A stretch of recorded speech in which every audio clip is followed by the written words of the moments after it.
So Rita, I mean, you found out some quite remarkable stuff, I mean, in family terms and in general terms, about your immediate parents. How did you find out, first of all? Well, my sister and I found some letters in my mother's house. We were clearing my mother's house last summer. She died, and gradually we were sifting through things, and we found letters which kind of told us a lot more about the months after they'd met. So what did you tell? What was the story within the family? What did you already know, and what changed when you found these letters? Well, we knew that when they met, which was 1947, the end of 1947, that he was on his way to Australia. And my mother, I think, was also thinking about going to America. Why was he on his way to Australia?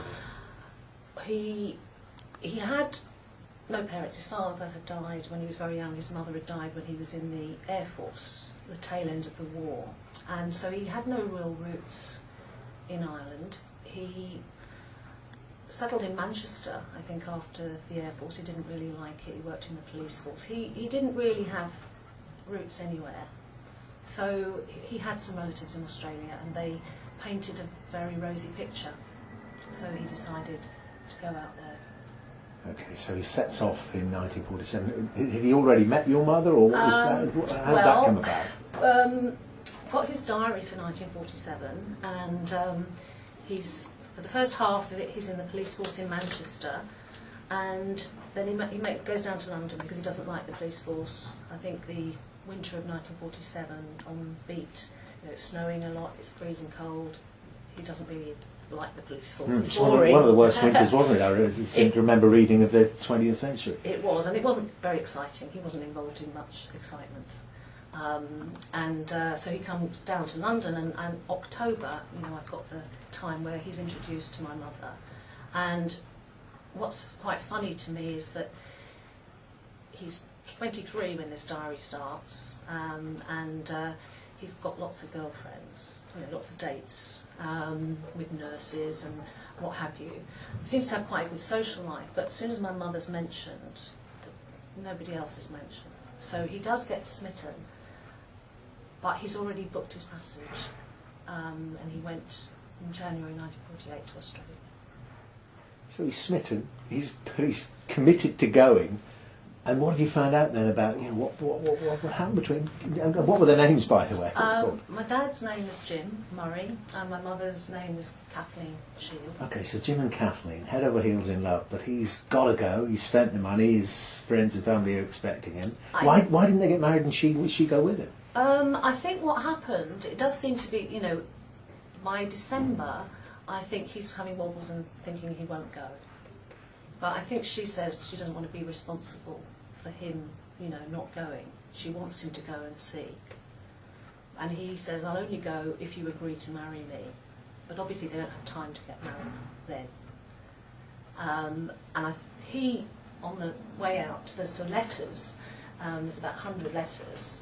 On the way out, he's very excited, and he's talking to her about the life they'll have in Australia.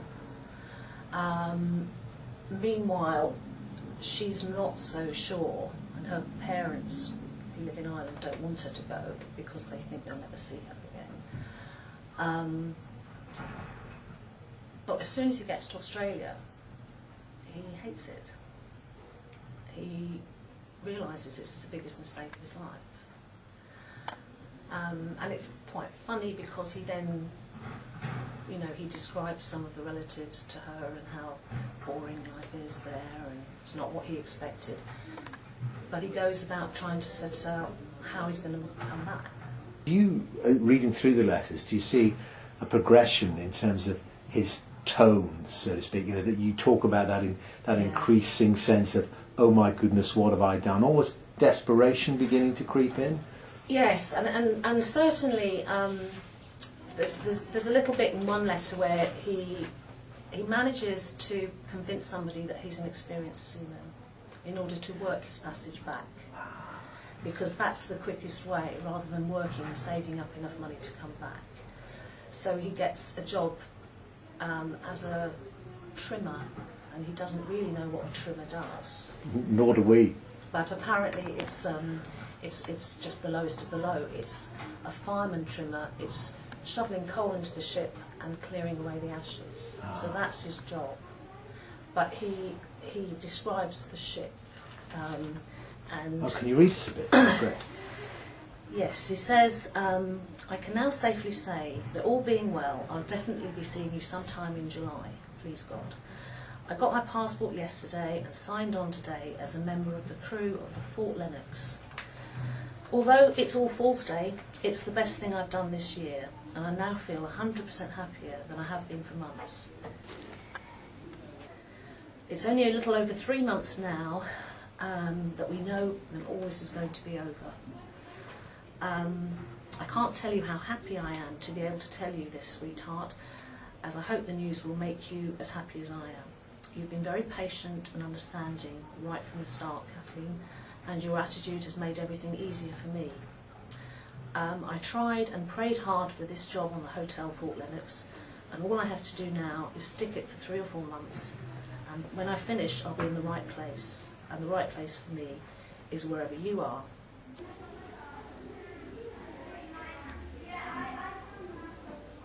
Just bring this particular story to the happy ending. I mean, they got married. They had you and your sister. When did they get married? Well, they got married in 1949, September 1949.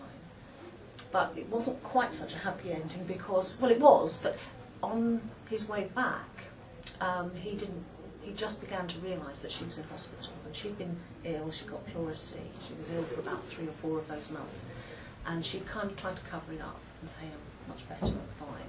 But actually, as soon as the letters are coming from the hospital, he knows that it's been more serious. But at least she's in hospital now, and he's on his way back. So he got back the summer of 48, and they got married the next year.